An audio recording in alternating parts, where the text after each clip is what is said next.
In the previous video, we saw how a floating point number, at least in the simple sense, is expressed as plus or minus 1 point, some binary fraction,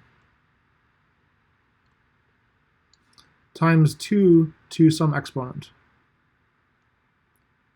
In our simple example, the fraction accounted for 4 bits, the sign for 1 bit, and the exponent the remaining 3 bits. Of course, in a modern system, you don't use 8 bits, you use 64 bits. And the way we divide these up is that the fraction is 52 of those bits. Of course, the sign is always one of those bits. And this is 53, the remaining 11 are for the exponent. And so this tells us the resolution that we can do. As we saw, the best standard resolution we can have between two different numbers is by looking at the number 1 expressed this way, I guess this should just be plus, versus 1.0 and then a 1 on the end times 2 to the 0th power. So basically we want to know what's the gap between 1 and the next number. If we're using a 52-bit fraction, then of course this gap here is 2 to the minus 52, because this is the 1, 2, 3, 4 up to 52 slot. Now you can actually express numbers smaller than 2 to the minus 52, which are called subnormal numbers, by sort of manipulating the exponent in such a way that you're interpreting the number as a number between 0 and 1. I'm not going to spend time discussing that topic. There's a couple of things you want to express that aren't in the system I described last time, namely, how do you describe the number as 0? How do you say I've got all zeros? And then on top of that, how do you express positive and negative infinity in case you hit the end of your number range? So those are topics which you can easily look up. It's easy to verify that the system works. And I'm just sort of putting out the simple model here of how to express a number in the standard range. Anyway, this number for any floating point system is called the machine error, epsilon machine. And the idea is that whenever you do a floating point calculation, you're always certain that it can be wrong by at least this much. So what we want to do is, when we do arithmetic, we know that every time we're doing an arithmetic operation, we might be losing this much accuracy in our computation. And what we want to do is make sure that our algorithms are designed in such a way that it minimizes that accumulated rounding error. So we're always going to be rounding at a level of at least 2 to the minus 52, and actually maybe much greater, right? If we're, and sometimes this is the fractional error.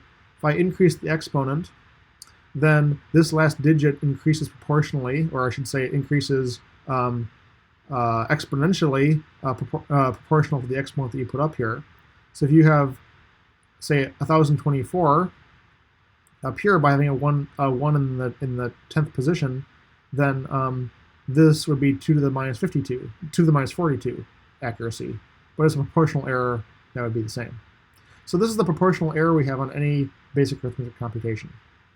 So what we want to make sure happens, and in fact the algorithms are designed this way, that if you ever have two numbers, say x and y, and you want to add them, so these are two floating point numbers, what we want to do is be sure that the floating point operation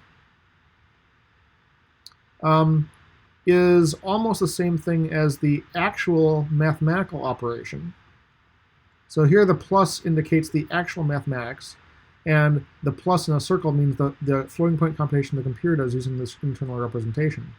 And so this, of course, can't be quite right, but what we can do is say that the actual answer is it has a relative error of epsilon for some epsilon on the order of epsilon machine. So this is what we want to do. We want to somehow verify, or at least make sure we have a number system in which this works.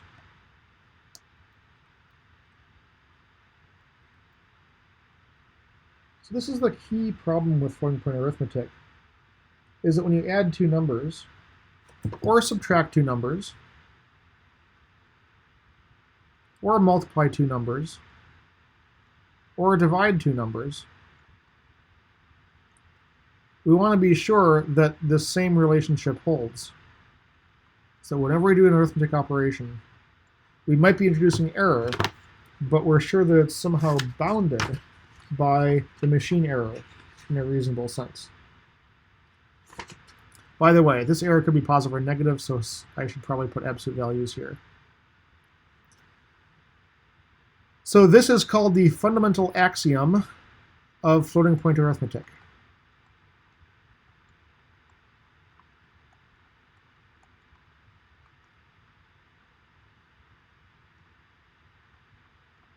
And it turns out that you can indeed design algorithms for plus, minus, times, and division in binary, which respect this property.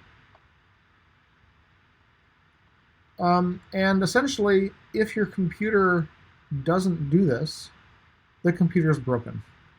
So this is, if you have a floating point computer, a floating point CPU architecture that does not respect this property, then we can't make any guarantees about how accurate the computations are, essentially. And so for most uses, it's essentially useless.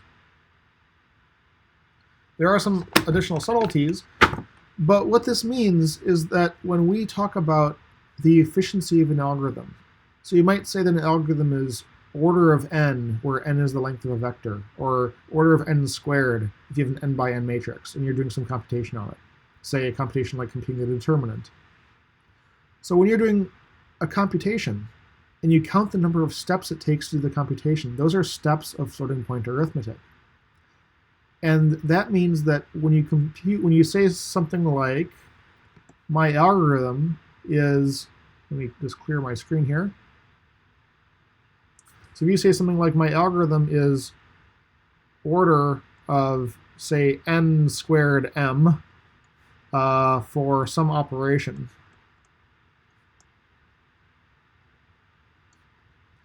on an n by m matrix. So suppose you're doing some computation there, and you decide that that operation is order of n squared m in terms of counting the number of operations you have to do. So this is something. This tells you about speed, but it also tells you something about accuracy.